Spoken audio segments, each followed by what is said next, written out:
मुर्दाबाद एनडीए इस्तीफा दो इस्तीफा दो इस्तीफा दो धर्मेंद्र प्रधान इस्तीफा दो इस्तीफा दो इस्तीफा दो नीट के बच्चों को इंसाफ दो इंसाफ दो इंसाफ दो नीट के बच्चों को इंसाफ दो धर्मेंद्र प्रधान इस्तीफा दो इस्तीफा दो इस्तीफा दो धर्मेंद्र प्रधान इस्तीफा दो इस्तीफा दो इस्तीफा दो एनडीए मुर्दाबाद मुर्दाबाद मुर्दाबाद धर्मेंद्र प्रधान इस्तीफा दो इस्तीफा दो इस्तीफा दो इस्तीफा दो 24 लाख बच्चों को इंसाफ दो इंसाफ दो इंसाफ दो धर्मेंद्र प्रधान मुर्दाबाद धर्मेंद्र प्रधान मुर्दाबाद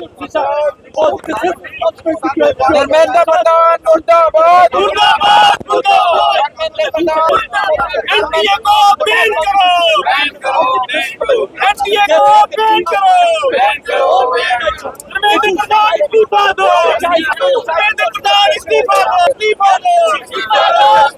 देखिए, आज हमारा एनएसयूआई ने यहाँ पे एक प्रदर्शन रखा था एनडीए के खिलाफ और धर्मेंद्र प्रधान जी के खिलाफ। आपने यहाँ से देखा होगा कि जो जम्मू कश्मीर के अंदर और पूरे देश के अंदर हर साल बच्चे कोचिंग्स लेते हैं और पेपर के लिए अपीयर होते हैं। नीट एक बहुत ही प्रतिष्ठित जो है एग्जाम है। नीट के थ्रू जो है वो डॉक्टर बनते हैं। और मुझे ये बताइए, जब आप लीक पेपर कर देंगे, नकारा नालायक बच्चे जो हैं अपने बाप के पैसे के दम पे, उसके इन्फ्लुएंस के दम पे वो डॉक्टर बन जाएंगे, तो वो सोसाइटी की क्या सेवा करेंगे, मरीजों की क्या सेवा करेंगे।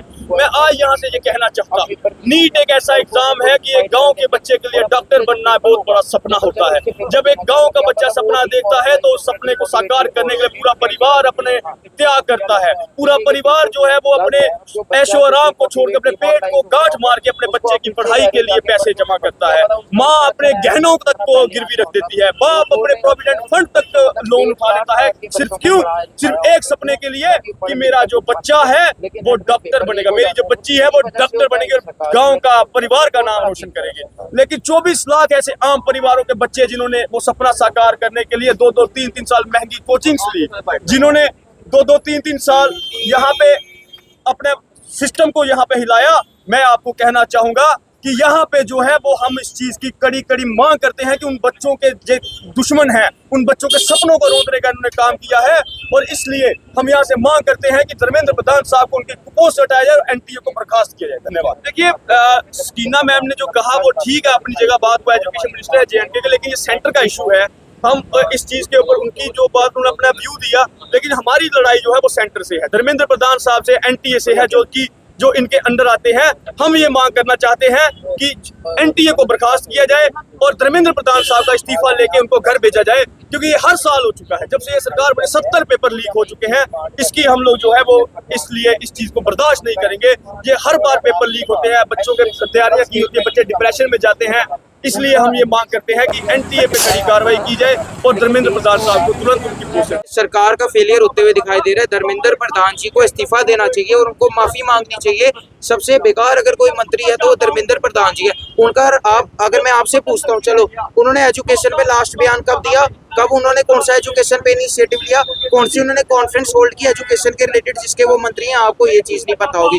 लेकिन राजनीतिक टिप्पा टिप्पणी आपको सारों की पता होगी कि मोदी साहब ऐसे, सरकार ऐसी। हमको नहीं सुनना मोदी साहब बीजेपी कैसी है, हमको सुनना जिस मंत्री पे आप बैठे हो, जो मंत्रालय आपके अंडर है, क्या आप जस्टिस प्रोवाइड करवा पा रहे हो। सीबीआई इंक्वायरी 2024 में भी करवाई गई, अब कह रहे हो 26 में भी करवाएंगे। सीबीआई इंक्वायरी से क्या होता है आप बताओ। रिपोर्ट क्या ही 24 की 2 साल होने को आगे, 2.5 साल होने को आगे, सीबीआई की जो आपने जांच करवाई उसका क्या रिपोर्ट आते हुए दिखाई दी गई। और अब फिर से पेपर लीक होते हुए दिखाई दे रहे हैं। 7 साल में 70 से ज्यादा पेपर लीक होते हुए ये सरकार के अंदर दिखाई दे रहे हैं। उसके बाद क्या होता है बस हम बात करेंगे। अब ये लोग कह रहे हैं कि परीक्षा फिर से देनी पड़ेगी। जो बच्चा एक बार पैसे भी दे चुका है, जो एक बार मेहनत करके पेपर देने के लिए गया, जो डीमोटिवेटेड हो गया, जो डीमोरलाइज हो गया, उसको ये वापस क्यों कह रहे हैं कि भाई आप जाके दोबारा पेपर देते हुए दिखाई दो। क्या ये एक मेंटल हरासमेंट नहीं है?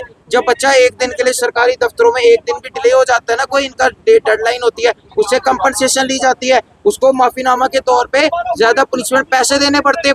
तो ये सरकार क्यों किसी को ये पैसे देते हुए दिखाई नहीं दे रही, क्यों कोई कंपनसेशन देते हुए दिखाई नहीं दे रही? क्या बच्चों के माँ बाप ने जो पेट काट के पूरी आमदनी लगा के गहने बेच तक के अपने बच्चों को पढ़ाते हैं, लिखाते हैं, क्या वो इस दिन के लिए पढ़ाते हैं कि एंड में नीट का पेपर लीक हो जाए? और अगर पेपर लीक हो रहा है तो आप मुझे बताओ ये फॉल्ट किसके कहाँ पर लाई करता है? ये सरकार के वहाँ पर लाई करता है। मोदी साहब की सरकार में कैबिनेट में लाई करते हुए दिखाई देता है। हम इसके बिल्कुल खिलाफ हैं।